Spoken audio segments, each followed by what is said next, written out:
Главные новости сегодняшнего дня. Очень приятная новость о сотруднике комитета и известном актере Борисе Щербакове. После срочной медицинской операции Борису Васильевичу Щербакову стало лучше. По словам лечащих врачей, в скором времени артист будет выписан из больницы и приступит к исполнению своих профессиональных обязанностей. Отметим, что несколько дней назад Борис Щербаков перенес тяжелую травму головы, после чего актеру потребовалась срочная операция. Сегодня утром сотрудники комитета, артистка Яна Поплавская и общественный деятель Евгений Пригожин прибыли в город Волгоград с деловым визитом. В данном регионе они будут находиться до 25 декабря текущего года. Основная цель поездки – это адресная финансовая предновогодняя помощь пенсионерам по возрасту, проверка работы властей города и встреча с местными жителями, которая состоится 24 декабря в кинотеатре «Победа». К слову сказать, что Евгений Пригожин, которого нашли живым и невредимым еще месяц назад, работает в комитете на должности начальника безопасности, а Яна Поплавская является руководителем пресс-службы. Сегодня утром ушел из жизни известный советский и российский актер и каскадер Александр Пестов. Артисту было 78 лет. Причина смерти не уточняется.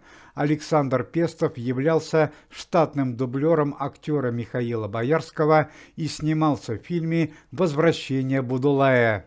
Помимо этого, Александр Пестов принимал участие в съемках таких фильмов, как «Зимняя вишня 2», «Русская невеста», «Голубой карбункул», «Особенности национальной охоты» и многие другие.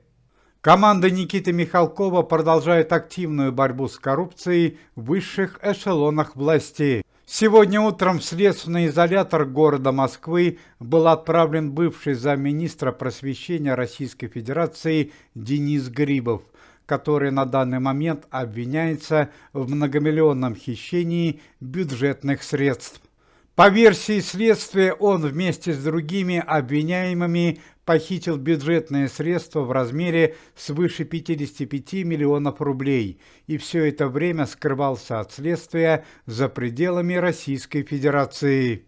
За подобные деяния Алексею Грибову грозит до 15 лет лишения свободы. Сегодня утром около подъезда своего дома было совершено нападение на известного российского журналиста, политического деятеля, руководителя отдела информационных технологий Александра Хинштейна.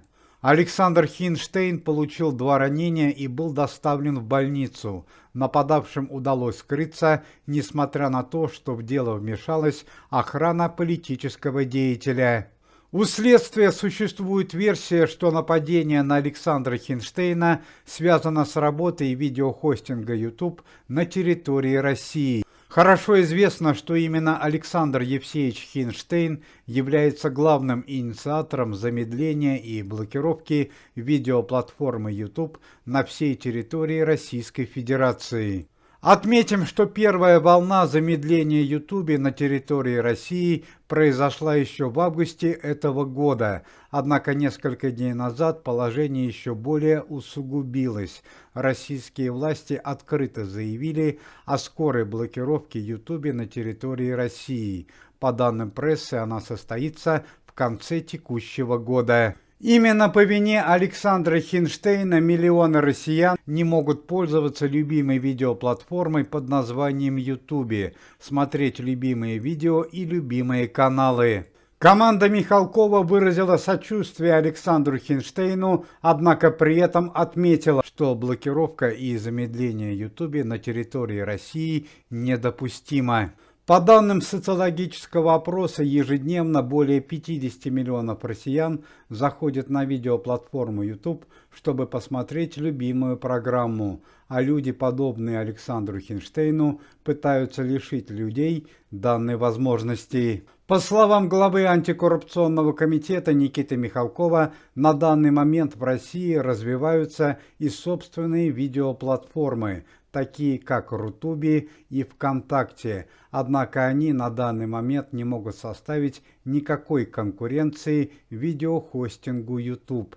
Поэтому недоброжелатели, враги России, хотят устранить сильного конкурента нечестным способом. При этом руководство комитета отмечает, что они выступают за честную борьбу. Все новости о работе организации будут транслироваться только на платформе YouTube.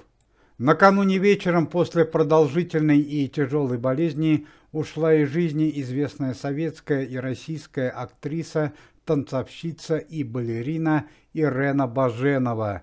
Ирене Баженовой было 88 лет. Ирена Баженова была звездой Мариинского театра и служила в театральном заведении более 60 лет.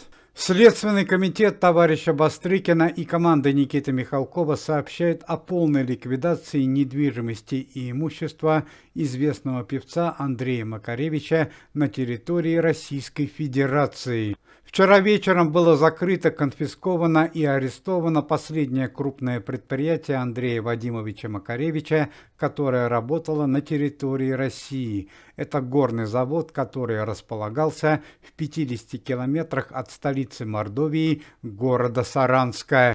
В общей сложности за последние 2 года у Андрея Макаревича были конфискованы более 160 объектов недвижимости. Стало известно о колоссальных проблемах со здоровьем у известной актрисы и ведущей программы «Давай поженимся» Ларисы Гузеевой. После срочной операции на позвоночник Лариса Андреевна сообщает о больших проблемах с ходьбой.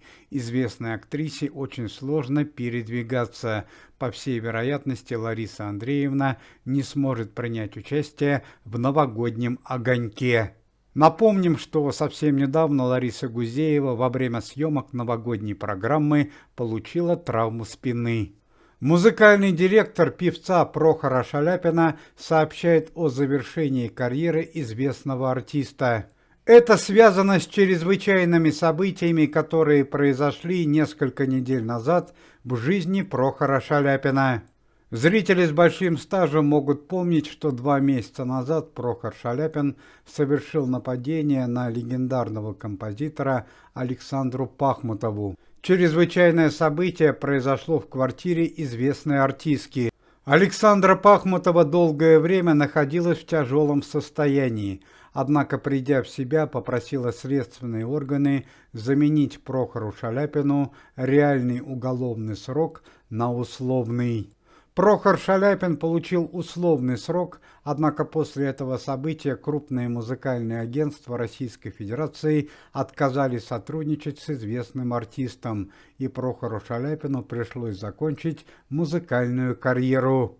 Центральные СМИ сообщают о большой трагедии в жизни известного актера Дмитрия Певцова и актрисы Ольги Дроздовой. Сегодня утром на Троекуровском кладбище столицы состоялись похороны среднего сына по имени Николай, сына Ольги Дроздовой и Дмитрия Певцова, погибшего 2 дня назад в результате несчастного случая, предварительно падения с высоты.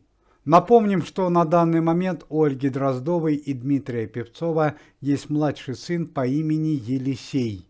А старший сын Дмитрия Певцова и Ольги Дроздовой также погиб в результате несчастного случая еще несколько лет назад. Уважаемые зрители, если вы желаете выздоровления сотрудникам комитета и поддерживаете их деятельность, то можете поставить лайк под видео и написать поддерживающий комментарий.